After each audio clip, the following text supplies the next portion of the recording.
Shalom, selamat pagi sahabat Delima, Distrik 5 yang terkasih di dalam nama Tuhan Yesus Kristus. Untuk memulai hari kita saat ini, marilah kita terlebih dahulu mendengarkan firman Tuhan, Renungan Distrik 5, Delima pada hari ini, Jumat tanggal 7 Februari 2025, tertulis dalam Keluaran 23 ayat 1. Demikian dikatakan.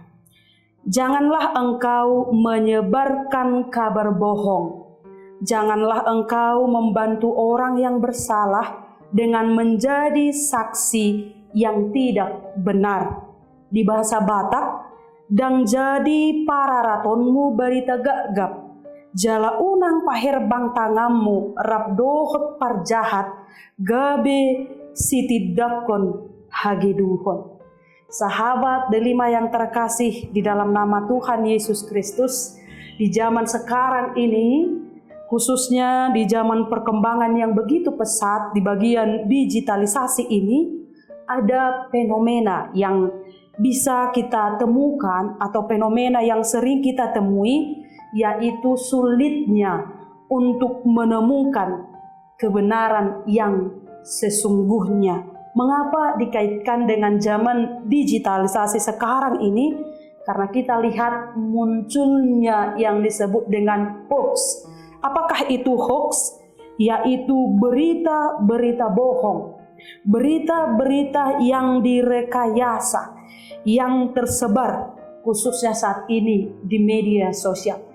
Jika kita lihat pada masa-masa sekarang, khususnya pada musim munculnya para konten-konten kreator juga, pada dasarnya itu adalah baik, tetapi kita lihat tentang status-status sekarang atau konten sekarang, di mana jika kita mungkin bisa mengevaluasinya, konten yang berisi hal-hal yang negatif, itulah yang langsung cepat menyebar, yang belum tentu kita tahu kebenarannya, yang tidak kita saksikan dengan nyata apakah itu berita yang benar, dan begitu saja tersebar dengan pesat.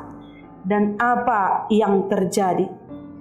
Banyak yang tidak sesuai dengan apa yang terjadi pada sebenarnya. Itu juga adalah yang disebut dengan hoax. Apakah akibatnya? Apa akibat dari berita-berita bohong? Tentu mungkin sebagian dari kita pernah menjadi korban difitnah atau korban dikatakan dengan berita-berita bohong tentang kita, atau mungkin kita yang menyebarkan berita bohong. Apakah akibatnya? Sebagian dari akibat itu bisa merusak reputasi orang lain, menghancurkan kehidupan kenyamanan orang lain, dan bahkan bisa membunuh karakter orang lain. Seperti sering kita dengar bahwa fitnah lebih kejam dari pembunuhan. Saudara yang dikasihi oleh Tuhan kita Yesus Kristus, hal itulah yang diingatkan pada renungan harian kita saat hari ini. Seperti yang tertulis tadi dalam Keluaran 23 ayat 1. Ini adalah pesan Allah melalui Musa. Disampaikan oleh Musa kepada bangsa Israel. Dikatakan, janganlah engkau menyebarkan kabar bohong. Janganlah engkau membantu orang yang bersalah dengan menjadi saksi yang tidak benar. Situasinya saat itu adalah bangsa Israel. Seperti nama kitab ini, Keluaran 23 ayat 1, yaitu menceritakan tentang situasi keluarnya bangsa Israel dari pembuangan Mesir menuju tanah Kanaan. Sebelum mereka tiba di tanah itu, maka Allah kembali mengingatkan janji itu kepada bangsa itu, di mana bangsa pilihan Allah, yaitu bangsa Israel itu, akan diberkati, akan dilindungi oleh Tuhan jika mereka setia pada hukum Allah. Apakah hukum yang diberikan itu? Yaitu bagaimana mengatur kehidupan mereka supaya sesuai dengan kehendak Allah, mengikuti aturan Allah sebagai bangsa pilihan Allah. Dan khususnya pada perikop ini adalah peraturan tentang hak-hak manusia. bagaimana bangsa pilihan Allah harus hidup dalam kebenaran dan keadilan melalui diwujud nyatakan terhadap hubungan mereka dengan sesama. Salah satunya adalah jangan menyebarkan kabar bohong atau yang sekarang kita sebut dengan hoax. Pada zaman dahulu, zaman kuno atau dalam konteks perjanjian lama ini, saksi itu memegang peranan penting untuk kehidupan seseorang. Mari kita bayangkan saat itu tidak secanggih zaman sekarang, bahwa salah satunya yang menjadi keputusan bagi seseorang adalah sesuai dengan yang diucapkan oleh saksi. Jadi ketika saksi tidak memberikan kesaksian yang benar, maka itu akan merugikan orang yang meminta keadilan. Saat itu belum ada kamera, belum ada merekam seperti sekarang, belum ada CCTV, belum ada proses sidik jari, alat-alat yang secanggih sekarang tidak ada. Maka menjadi saksi yang benar adalah saksi yang takut akan Tuhan, yang menjadikan Tuhan itu adalah CCTV-nya dimanapun berada. Maka dikatakan jangan menyebarkan kabar bohong. Jika kita bandingkan dengan sekarang, Bapak Ibu yang terkasih, untuk mengusut suatu masalah atau bahkan ucapan kebohongan seseorang, banyak hal yang bisa digunakan untuk membuktikan itu. Maka mari kita ingat di dalam kehidupan kita sehari-hari sebagai anak-anak terang, anak-anak pilihan Allah, bagaimana kita harus berkomunikasi dengan sesama. Salah satu hukum yang penting mengasihi sesama seperti mengasihi diri sendiri. Maka marilah kita mengingat kebenaran dan keadilan Allah yang harus kita tiru di dalam kehidupan kita sehari-hari. Kalau kita mengingat, nats ini juga adalah salah satu hukum Taurat. Hukum Taurat Allah yang diberikan kepada bangsa Israel melalui Musa di Bukit Sinai, yaitu titah yang ke-9. Jangan engkau bersaksi dusta, jangan berbohong. Karena itu, bagaimanakah kita menyadari itu supaya kita bisa melakukannya atau menjadi saksi yang benar? Maka hendaklah terlebih dahulu takut akan Tuhan.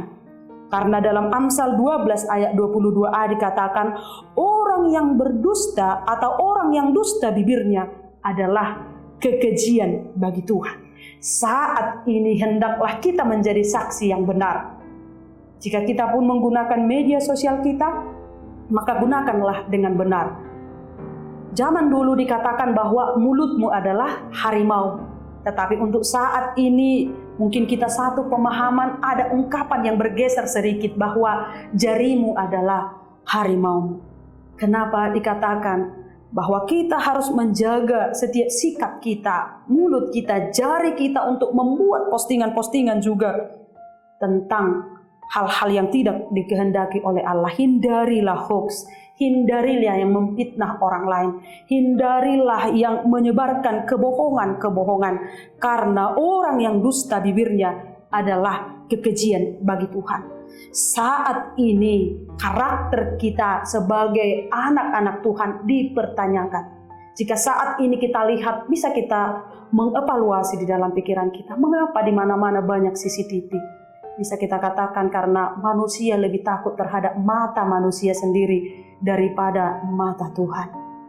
Padahal seperti lagu sekolah minggu kita mengingat bahwa mata Tuhan melihat apa yang kita perbuat. Berbuat yang baik, berbuat yang buruk, maka jangan berbuat yang jahat atau buruk. Ingat, dimanapun kita berada, CCTV yang utama yaitu Allah yang selalu melihat apa di hati dan pikiran kita, apa yang kita lakukan.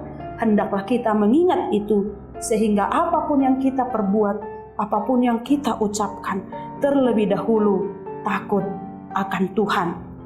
Satu yang bisa kita lihat apa akibat daripada menyebarkan kebohongan itu, ada juga terjadi di dalam Alkitab kita. Sahabat yang terkasih, apakah kita mengingat tentang bagaimana nasib seorang Nabot, yaitu dari kota Yezreel. Dia adalah seorang yang baik hati, yang saat itu dipimpin oleh Raja Ahab dan istrinya Isabel. Ketika itu Raja Ahab meminta tanah yang dimiliki oleh Nabot supaya dijual kepadanya atau supaya ditukarkan dengan kebun yang lain.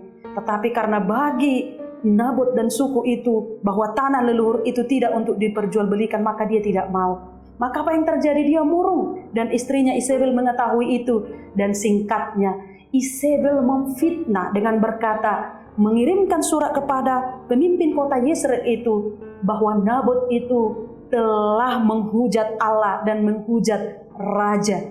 Maka apa yang terjadi? Isabel juga mengutus 2 saksi palsu untuk membantu Isabel. Seakan-akan apa yang dikatakan Isabel bahwa Nabot itu memfitnah raja dan memfitnah Allah adalah benar. Apa akibatnya? Maka Nabot, korban fitnah itu, mati karena dilempar dengan batu. Itulah salah satu akibatnya. Maka jemaat yang terkasih, saudara yang terkasih, renungan hari ini mengingatkan kita, jadilah saksi Kristus yang benar, jadilah saksi Allah yang benar dengan berkata jujur. Dan saat ini di zaman yang berkembang digitalisasi media sosial ini, marilah menyebarkan banyak saksi-saksi yang benar atau menjadi saksi yang benar dengan menyebarkan banyak sekali kebenaran-kebenaran dan kebaikan Allah, sehingga semakin banyak orang menjadi saksi-saksi yang benar. Sekali lagi, janganlah engkau menyebarkan kabar bohong. Takutlah akan Allah, sebab Allah melihat segala sesuatu apa yang kita lakukan. Selamat pagi, selamat beraktivitas bagi kita. Tuhan Yesus memberkati. Shalom.